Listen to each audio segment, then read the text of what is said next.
Welcome to this series of final term preparation. ये final term की preparation series की video है, complete series इस चैनल के ऊपर अपलोड की जा रही है। और आज की वीडियो के अंदर आपको MKT 621 के फाइनल टर्म की प्रिपरेशन के लिए लेक्चर नंबर 19 से लेकर 30 तक के मेन पॉइंट्स करवाए जा रहे हैं। तो शुरू करते हैं आज के इस ट्यूटोरियल को।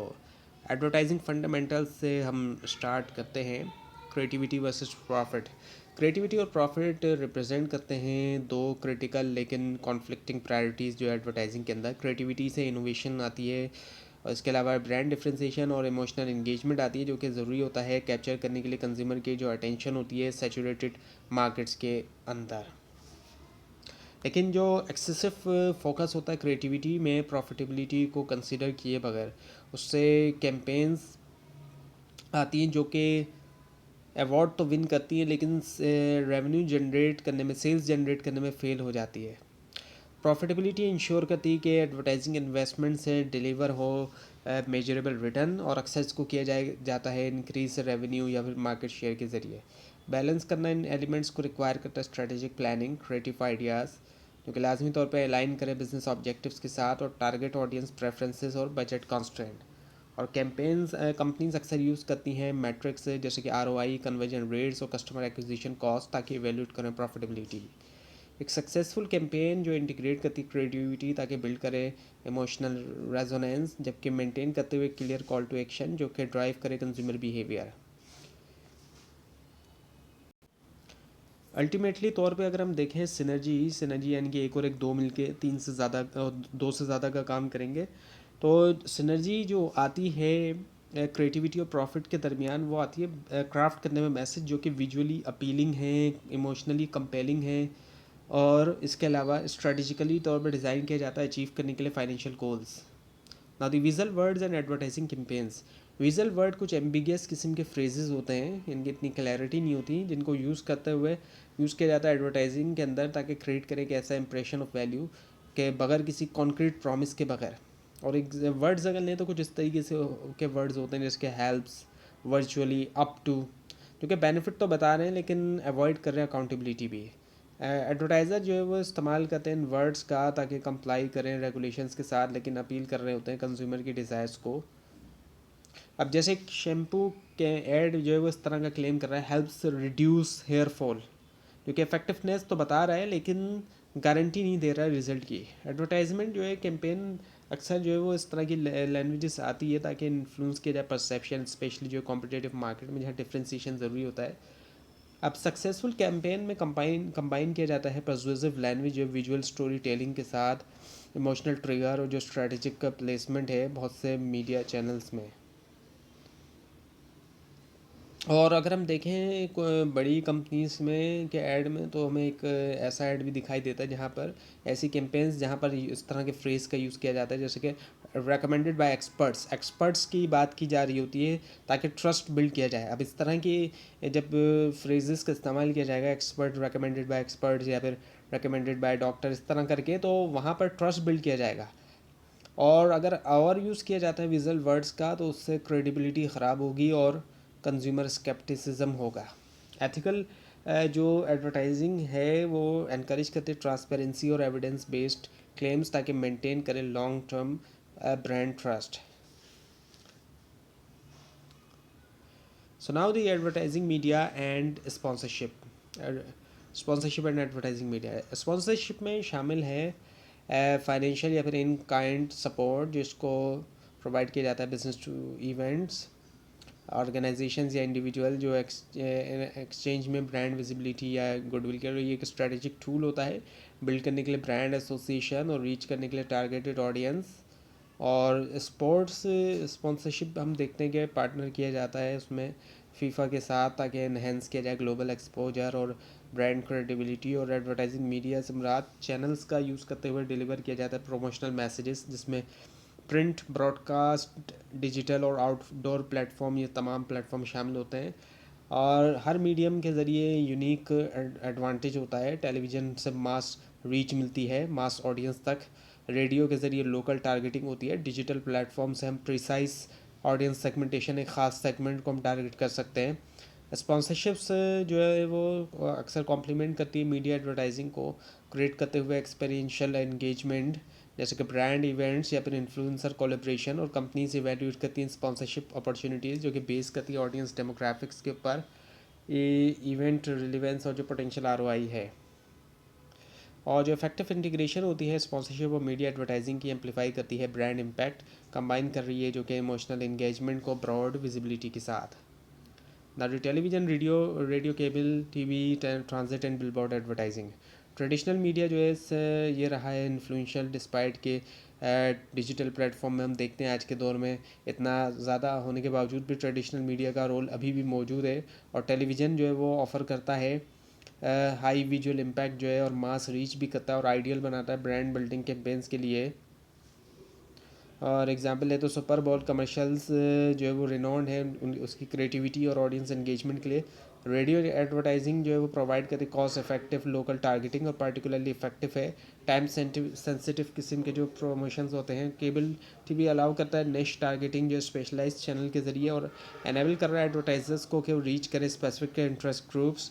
ट्रांजिट एडवर्टाइजिंग जैसे कि एड्स ऑन बस, यानी कि बस के ऊपर आप देखते हैं ऐड चल लगे हुए होते हैं, पेंट किया होता है, या फिर ट्रेन्स के ऊपर, वो इंश्योर करता है रिपीटेड एक्सपोजर जो है कम्यूटर्स को, जो लोग सफ़र कर रहे हैं उनको, और अर्बन ऑडियंस को। बिलबोर्ड डिलीवर करते हैं हाई विजिबिलिटी जो है स्ट्रेटेजिक लोकेशंस में, और अक्सर इसको यूज़ किया जाता है रीइंफोर्स करने के लिए ब्रांड मैसेजेस या फिर प्रमोट करने के लिए लोकल बिजनेसेस। हर मीडियम के मुख्तलिफ जो एडवांटेजेस और लिमिटेशंस है। टेलीविज़न एक्सपेंसिव है लेकिन इम्पैक्टफुल है। रेडियो के अंदर विजुअल्स की कमी है लेकिन ऑफर करता है फ्रीक्वेंसी। और बिलबोर्ड प्रोवाइड करता है कांस्टेंट एक्सपोजर लेकिन limited message space. Successful campaign में अक्सर अडॉप्ट किया जाता है एक मल्टी चैनल अप्रोच, कंबाइन करना इन मीडिया का मैक्सिमाइज करने के लिए रीच और रीइंफोर्स करने के लिए messages. Now the digital advertising and online strategies. Internet buzzword and online advertising challenges. अब आज के दौर में हम देखें तो कुछ इंटरनेट बज़वर्ड हैं जैसे कि एसईओ, पीपीसी, सीटीआर और एंगेजमेंट रेट जो है डोमिनेट करता है डिजिटल एडवर्टाइजिंग लैंडस्केप को। ये टर्म्स जो है वो रिफ्लेक्ट करती है कि स्ट्रेटजीज और परफॉर्मेंस मैट्रिक्स, और ये ज़रूरी है ऑनलाइन सक्सेस के लिए। एसईओ क्या है? सर्च इंजन ऑप्टिमाइजेशन है, जिसमें रैंकिंग बेहतर की जाती है वेब पेजेस की सर्च इंजन्स के ऊपर। जबकि पीपीसी जो है वो पे पर क्लिक है, जहाँ पर क्लिक होने पर पे किया जाता है। और सीटीआर जो है वो क्लिक थ्रू रेट है जो कि मेजर करता है और इफेक्टिवनेस जो है और इंगेजमेंट रेट वगैरह। ऑनलाइन एडवर्टाइजिंग ऑफर करता है कई सारे एडवांटेजेस जैसे कि precise targeting, real time analytics और कॉस्ट एफिशिएंसी, लेकिन चैलेंजेस भी आते हैं जैसे कि ऐड फ्रॉड हो गया, प्राइवेसी कंसर्न हो गया और एल्गोरिथम चेंज वगैरह हो गया। ऑब्जेक्टिव जो है ऑनलाइन एडवर्टाइजिंग के उसमें आ जाता है इंक्रीज़ होना ब्रांड अवेयरनेस का, लीड जनरेशन होना, ड्राइव होना कन्वर्जन का होना। और टाइप्स रेंज अगर हम देखें तो डिस्प्ले ऐड और वीडियो कैंपेन से लेकर इन्फ्लुएंसर पार्टनरशिप और नेटिव एडवर्टाइजिंग तक आती है। बिजनेसेस को लाजमी तौर पर बैलेंस करना चाहिए क्रिएटिविटी जो है टेक्निकल ऑप्टिमाइजेशन के साथ, ताकि अचीव कर सकें वो डिज़ायर्ड आउटकम्स। और एमर्जिंग ट्रेंड्स हम देखें तो प्रोग्रामेटिक एडवर्टाइजिंग और एआई ड्रिवन पर्सनलाइजेशन, ये जो है मज़ीद कॉम्प्लिकेट करता है लैंडस्केप को, रिक्वायर करता है कंटिन्यूस लर्निंग और adaptation. Tools for online advertising and promotional planning. Online tool advertising rely करती है एक वैरायटी के ऊपर टूल्स की और प्लेटफॉर्म की, ताकि एग्जीक्यूट किया जाए कैंपेन्स को, एग्जीक्यूट और ऑप्टिमाइज़ किया जाए कैंपेन्स को। अब गूगल ऐड हो गए, फेसबुक ऐड मैनेजर हो गए, ये इंडस्ट्री लीडर हैं इस वक्त के, ऑफर करते हैं एडवांस टारगेटिंग और एनालिटिक्स कैपेबिलिटी। और दूसरे टूल भी आ जाते हैं जैसे कि लिंक्डइन ऐड वगैरह बी टू बी मार्केटिंग के लिए, इंस्टाग्राम है विजुअल स्टोरी टेलिंग के लिए, और प्रोग्रामेटिक प्लेटफॉर्म आ जाते हैं ऑटोमेटेड एड बाइंग के लिए। और जो प्रोमोशनल मिक्स है कंबाइन करता है advertising, sales promotion, public relation, personal selling, direct marketing, ताकि क्रिएट करे कोहेसिव स्ट्रेटजी। और प्लानिंग में आ जाते हैं सेट करना ऑब्जेक्टिव्स, आइडेंटिफाई करते हुए टारगेट ऑडियंस, एलोकेट करते हुए बजट और सेलेक्ट करते हुए प्रोप्राइट चैनल। और एक टेक स्टार्टअप जो है वो यूज़ कर सकता है गूगल एड्स सर्च विजिबिलिटी के लिए, इंस्टाग्राम जो ब्रांड इंगेजमेंट के लिए, और ईमेल मार्केटिंग जो लीड नर्चरिंग के लिए। और प्रोमोशनल प्लानिंग प्रोसेस में शामिल होता है research strategy development, execution and performance evolution, और मैट्रिक्स जैसे कि आरओआई, कन्वर्जन रेट और कस्टमर लाइफ टाइम वैल्यू, जो कि गाइड करता है डिसीजन मेकिंग और ऑप्टिमाइजेशन। और बिजनेसेस इंक्रीजिंगली तौर पर अडॉप्ट करें integrated marketing communication IMC ensure करने के लिए कि कंसिस्टेंसी रहे जितने भी चैनल्स हैं उनमें। Now the sales promotion and publicity. अब जो सेल्स प्रमोशन है उसके अंदर शॉर्ट टर्म इंसेंटिव्स भी आते हैं जिनको डिज़ाइन किया गया है स्टिमुलेट करने के लिए इमीडिएट परचेज या इंगेजमेंट और की फीचर में टाइम सेंसिटिविटी टारगेट अपील और इसके अलावा मेजरेबल इम्पैक्ट है। और कॉमन टाइप में हम देखें तो उसमें आ जाता है डिस्काउंट हो गया, कूपन हो गया, कॉन्टेस्ट हो गया, लॉयल्टी प्रोग्राम हो गया, फी सैम्पल्स हो गया।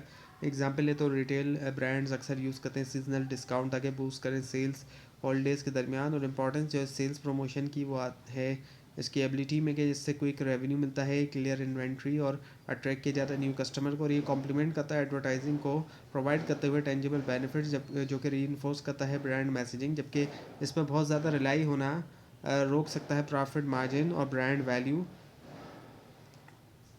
तो अगर ज़्यादा रिलाई हो जाएगा प्रमोशन के ऊपर तो उससे प्रॉफिट मार्जिन में कमी आएगी और ब्रांड वैल्यू जो कि बनाता है से स्ट्रेटेजिक प्लानिंग के लिए अगर हम देखें तो उसके मुताबिक हमें देखना होता है। अच्छा, इस बिजनेसेस को लाजमी तौर पर बैलेंस करना चाहिए जो प्रमोशनल फ्रीक्वेंसी है उसको लॉन्ग टर्म ऑब्जेक्टिव्स के साथ, ताकि अवॉइड किया जाए कंडीशनिंग कस्टमर जो कि एक्सपेक्ट कर रहे हैं कांस्टेंट डिस्काउंट। डिजिटल प्लेटफॉर्म्स ने एक्सपेंड किया है प्रमोशनल अपॉर्चुनिटीज़ जो फ्लैश सेल्स के ज़रिए और इन्फ्लुएंसर का कोलैबोरेशन है। इसके अलावा जो गेमिफाइड एक्सपीरियंस हैं। Now the publicity, personal selling and international advertising. Publicity से मुराद तो अनपेड मीडिया कवरेज होती है जो कि बढ़ाती है ब्रांड विजिबिलिटी और क्रेडिबिलिटी। और एडवर्टाइजिंग के मुकाबले में ये रिलाई करती है न्यूज़ की वर्दीनेस और थर्ड पार्टी वैलिडेशन पे जो कि इसको कॉस्ट इफेक्टिव प्रमोशनल टूल बनाती है। और एडवांटेज लें तो ऑथेंटिसिटी ब्रॉड रीच है, जबकि नुकसान में ये होता है कि लैक ऑफ कंट्रोल होता है मैसेजेस के ऊपर और पोटेंशियली तौर पर नेगेटिव एक्सपोजर होता है। पर्सनल सेलिंग में डायरेक्ट इंटरेक्शन होता है सेल्स रिप्रेजेंटेटिव और कस्टमर्स के दरमियान जो कि एनेबल कर रहा है पर्सनलाइज कम्युनिकेशन और रिलेशनशिप बिल्डिंग। और ये पार्टिकुलरली इफेक्टिव होता है हाई वैल्यू के लिए और या फिर जो कॉम्प्लेक्स प्रोडक्ट्स होती हैं जैसे कि रियल स्टेट हो गया या इंडस्ट्रियल इक्विपमेंट हो गया। इंटरनेशनल एडवर्टाइजिंग जो है वो इंट्रोड्यूस करता है एडिशनल चैलेंजेस जिसमें कल्चरल डिफरेंसेस हैं, लैंग्वेज बैरियर और रेगुलेटरी कंप्लाइंस। अब अगर हम इंटरनेशनल एडवर्टाइजिंग देखें तो उसमें हमें चैलेंजेस देखने में आते हैं एडिशनल, जैसे कि कल्चरल डिफरेंसेस का होना, लैंग्वेज बैरियर्स का होना और रेगुलेटरी कंप्लाइंस का भी होना।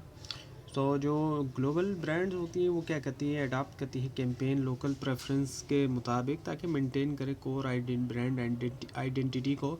और स्ट्रेटजीज जो होती हैं इंटरनेशनल एडवर्टाइजिंग में उसमें लोकलाइजेशन है, कल्चरल सेंसिटिविटी और लेवरेज करना ग्लोबल मीडिया प्लेटफॉर्म्स को। तो बिजनेसेस को लाजमी तौर पे एथिकल स्टैंडर्ड्स को भी देखना चाहिए और सस्टेनेबिलिटी ताकि अपील करें सोशली कॉन्शियस कंज्यूमर्स को। Now the marketing strategy and planning, अब इसके बारे में बात करते हैं। एनालिसिस ऑफ मार्केटिंग एनवायरनमेंट की हम बात करते हैं। एनालाइज करना मार्केटिंग एनवायरनमेंट में ये होता है कि असेस करना इंटरनल और एक्सटर्नल फैक्टर जो कि इन्फ्लुएंस करें बिजनेस परफॉर्मेंस। और की फ्रेमवर्क में पेस्टल आ जाता है political, economic, social, technological, legal और इन्वायरमेंटल। स्वॉट एनालिसिस होता है जो कि strength, weakness, opportunities and threat का होता है। और जैसे कि अब टेक्नोलॉजिकल एडवांसमेंट है एआई, उससे अपॉर्चुनिटीज़ आई हैं पर्सनलाइज मार्केटिंग के लिए, जबकि इकोनॉमिक का डाउन टर्न होने की वजह से चैलेंजेस आए हैं कंज्यूमर स्पेंडिंग में, जो स्पेंडिंग पावर है वो भी गिरी है कंज्यूमर्स की। कॉम्पिटिटिव एनालिसिस जो एवेल्यूएट करता है मार्केट डायनामिक्स और आइडेंटिफाई कर रहा है राइवल्स, स्ट्रेटजीज और पोजीशनिंग। एनवायरमेंटल स्केलिंग हेल्प करता है बिजनेसेस को कि एंटिसिपेट करें ट्रेंड्स और अडाप्ट करें प्रोएक्टिवली तौर पर। सस्टेनेबिलिटी कंसर्न्स जो है उन्होंने प्रॉम्प्ट किया है ब्रांड्स को कि अडॉप्ट करें वो इको फ्रेंडली प्रैक्टिसेस और ट्रांसपेरेंट कम्युनिकेशन। सो अंडरस्टैंड करना कल्चर और डेमोग्राफिक शिफ्ट जो इक्वली क्रिटिकल होता है टेलर करने के लिए मैसेजेस डाइवर्स ऑडियंस के लिए। डेटा एनालिटिक्स और मार्केट रिसर्च टूल्स प्रोवाइड करते हैं एक्शनेबल इंसाइट जो कि एनेबल कर रहे हैं inform decision making. Now the how to make a successful plan. अब एक सक्सेसफुल प्लान किस तरीके से बनाया जाए। सक्सेसफुल मार्केटिंग प्लान बनाने के लिए ज़रूरी होता है कि स्ट्रक्चर्ड अप्रोच जिसमें इंटीग्रेट किया जाए रिसर्च, स्ट्रेटजी और एग्जीक्यूशन। और प्रोसेस की शुरुआत होती है डिफाइन करते हुए क्लियर ऑब्जेक्टिव जैसे कि इंक्रीज़ करना ब्रांड अवेयरनेस या फिर ड्राइव करना सेल। और अगला ये होता है कि बिजनेसेस जो वो करते हैं मार्केट रिसर्च ताकि अंडरस्टैंड करें कस्टमर नीड्स, कॉम्पिटिटिव डायनामिक और इंडस्ट्री ट्रेंड्स। सेगमेंटेशन, टारगेटिंग और पोजीशनिंग स्ट्रेटजीज जो है वो हेल्प करती है आइडेंटिफाई करने में मोस्ट प्रॉफिटेबल ऑडियंस और क्राफ्ट करना टेलर्ड मैसेज। और बजट एलोकेशन इंश्योर करता है रिसोर्सेज के उनको डिस्ट्रीब्यूट किया जाए इफेक्टिवली मुख्तलिफ चैनल्स और टैक्टिक्स पे। और प्लान जो है वो आउटलाइन करना चाहिए उसको, स्पेसिफिक एक्शंस, टाइमलाइन, रिस्पॉन्सिबिलिटीज़ जिनको सपोर्ट दिया जाए परफॉर्मेंस मैट्रिक्स के ज़रिए, जैसे कि आरओआई और कन्वर्जन रेट हो गया। और कंटिन्यूस मॉनिटरिंग और ऑप्टिमाइजेशन ज़रूरी होता है एड्रेस करने के लिए इमर्जिंग चैलेंजेस और जो कैपिटलाइज करना न्यू अपॉर्चुनिटीज़ पे। सो इनकॉर्पोरेट करते हुए फ्लेक्सिबिलिटी जो है प्लान के अंदर वो अलाउ करता है बिजनेसेस को कि अडॉप्ट करें मार्केट चेंजेस बगैर कॉम्प्रोमाइज़ किए हुए long term objectives. Now the cost effective promotion and customer identification, इस बारे में बात करते हैं। सो प्रमोट करना बिजनेस को लो कॉस्ट पे, लो कॉस्ट प्रमोशन स्ट्रेटजीज जो है वो एनेबल करते हैं बिजनेसेस को कि मैक्सिमाइज करें विजिबिलिटी बगैर किसी सिग्निफिकेंट फाइनेंशियल इन्वेस्टमेंट्स के। और टैक्टिक्स में आ जाता है लेवरेज करना social media platform organic engagement के लिए, क्रिएट करना शेयरेबल कंटेंट और यूटिलाइज करते हुए ईमेल मार्केटिंग, डायरेक्ट कम्युनिकेशन के लिए। और नेटवर्किंग जो है न्यू इंडस्ट्री इवेंट्स के ऊपर, और फॉर्मिंग करना पार्टनरशिप जो है कॉम्प्लीमेंट्री बिजनेसेस के साथ, ये बढ़ा भी सकता है रीच, एक्सपेंड कर सकता है ये जो रीच कॉस्ट है उसको इफेक्टिवली। रेफरल प्रोग्राम्स इंसेंटिवाइज करते हैं एग्जिस्टिंग कस्टमर्स के अट्रैक्ट करें नए को, जबकि कम्युनिटी इन्वॉल्वमेंट बिल्ड करती है गुडविल और ब्रांड रिकग्निशन। अब सर्च इंजन जो ऑप्टिमाइजेशन है एसईओ वो बढ़ाता है ऑनलाइन विजिबिलिटी जो है और कंटेंट ऑप्टिमाइजेशन के लिए, और रिक्वायर करता है टाइम ना कि मॉनेटरी रिसोर्सेज, क्योंकि एसईओ जो है वो पेड नहीं होता। वो एक अलग बात है कि एसईओ जिससे करवाई जा रही है उसको पे किया जाए, लेकिन उसके लिए सर्च इंजन्स को पे नहीं किया जाता। और गोरिल्ला मार्केटिंग टेक्निक्स होती हैं जैसे कि स्ट्रीट आर्ट हो गई या फ्लैश मॉब्स हो गई, जनरेट करना बस जो है मिनिमल एक्सपेंडिचर के साथ। सो मॉनिटर करते हुए परफॉर्मेंस जो है फ्री एनालिटिक्स टूल्स के ज़रिए इंश्योर करता है afford deliver measurable results. Now the how to identify customers, customers को आइडेंटिफाई जब करते हैं तो अंडरस्टैंड करें कि वो कौन है, क्या उनको ज़रूरत है और कैसे वो बिहेव करते हैं। मार्केट सेगमेंटेशन में और डिवाइड किया जाता है ऑडियंस को, और डिवाइड कुछ किया जाता है जैसे कि डेमोग्राफिक बेस के ऊपर, साइकोग्राफिक, जोग्राफिक लोकेशन और बिहेवियरल पैटर्न्स के मुताबिक इनको डिवाइड किया जाता है। और टूल्स होते हैं जैसे कि surveys, focus group, social media analytics provide करते हैं इनसाइट्स जो है प्रेफरेंस और पेन पॉइंट के बारे में। कस्टमर पर्सोना सिंथेसाइज करता है इस डेटा को, फिक्शनल प्रोफाइल में रिप्रेजेंट कर रहा है की सेगमेंट्स, गाइड कर रहा है targeted marketing effort. Behavioural analysis track करता है purchase history, engagement patterns, loyalty indicator, enable कर रहा है पर्सनलाइज कम्युनिकेशन। बिजनेसेस जो यूज़ भी करते हैं प्रिडिक्टिव एनालिटिक्स ताकि फोरकास्ट करें फ्यूचर बिहेवियर, ऑप्टिमाइज करें ऑफरिंग। आइडेंटिफाई करना कस्टमर को एक वन टाइम टास्क नहीं है, बल्कि रिक्वायर करता है कंटिन्यूस मॉनिटरिंग, यानी कि चलता हुआ है, एक बार वाली चीज़ नहीं है कि अडॉप्ट करें इवॉल्विंग ट्रेंड और performances. Now the distribution channels and buyer behaviour, channel buyer की हम बात करें, ये इंटरमीडियरीज होते हैं जो परचेज करते हैं प्रोडक्ट, मैन्युफैक्चर और डिस्ट्रीब्यूट करते हैं एंड कंज्यूमर, यानी ये ख़ुद के लिए नहीं ख़रीदते बल्कि आगे बेचने के लिए ख़रीदते हैं। इनमें होलसेलर हैं, रिटेलर हैं, एजेंट है, डिस्ट्रीब्यूटर है, हर कोई प्ले कर रहा है मुख्तलिफ रोल सप्लाई चेन में। होलसेलर बल्क में ही बाई करता है और बल्क में ही बेचता है रिटेलर्स को, इनके रिटेलर को ये थोड़ा ज़्यादा ही बेचेगा। जबकि रिटेलर्स इंटरेक्ट होते हैं डायरेक्टली कंज्यूमर्स से, और एजेंट्स फैसिलिटेट करते हैं ट्रांजेक्शन बगैर टॉक किए हुए ऑनरशिप की, और डिस्ट्रीब्यूटर्स मैनेज करते हैं लॉजिस्टिक और इन्वेंट्री। अंडरस्टैंड करना चैनल बायर बिहेवियर कोई क्रिटिकल होता है मैन्युफैक्चरर्स के लिए जो कि चाहते हैं एफिशिएंट मार्केट पेनिट्रेशन। और फैक्टर जो कि इन्फ्लुएंस करें डिसीजंस, उसमें आ जाता है pricing, product quality, promotional tools और क्रेडिट टर्म्स वगैरह आ जाती हैं। कंज्यूमर गुड्स कंपनीज जो है वो अक्सर ऑफर करती हैं ट्रेड डिस्काउंट और मार्केटिंग असिस्टेंस जो है रिटेलर्स को कि सिक्योर करे वो शेल्फ स्पेस। और चैनल रिलेशनशिप रिक्वायर करता है ट्रस्ट, ट्रांसपेरेंसी और म्यूचुअल बेनिफिट्स ताकि इंश्योर करे वो लॉन्ग टर्म कोलेब्रेशन। बिजनेसेस को अडॉप्ट भी करना चाहिए इमर्जिंग ट्रेंड्स, जैसे कि ई कॉमर्स जिसने इंट्रोड्यूस किया न्यू इंटरमीडियरीज जैसे कि ऑनलाइन मार्केट प्लेसेस और फुलफिलमेंट सर्विसेज। और इफेक्टिव चैनल मैनेजमेंट बढ़ाता है प्रोडक्ट अवेलेबिलिटी, रिड्यूस करता है डिस्ट्रीब्यूशन कॉस्ट और इम्प्रूव करता है कस्टमर सेटिस्फेक्शन, जो कि इसको एक कॉर्नरस्टोन बनाता है सक्सेसफुल मार्केटिंग के स्ट्रेटजीज़ का। तो ये था आज का लेसन। आपको इस बारे में कोई क्वेश्चन है खास तो इसमें कोई मिस्टेक दिखाई तो ज़रूर हाईलाइट कीजिए, और इस पूरी सीरीज़ को देखने के लिए और फाइनल टर्म एग्जाम्स की प्रिपरेशन के लिए इस चैनल को सब्सक्राइब कीजिए, बेल आइकन के ऊपर क्लिक कीजिए। Thanks for watching this video and best of luck.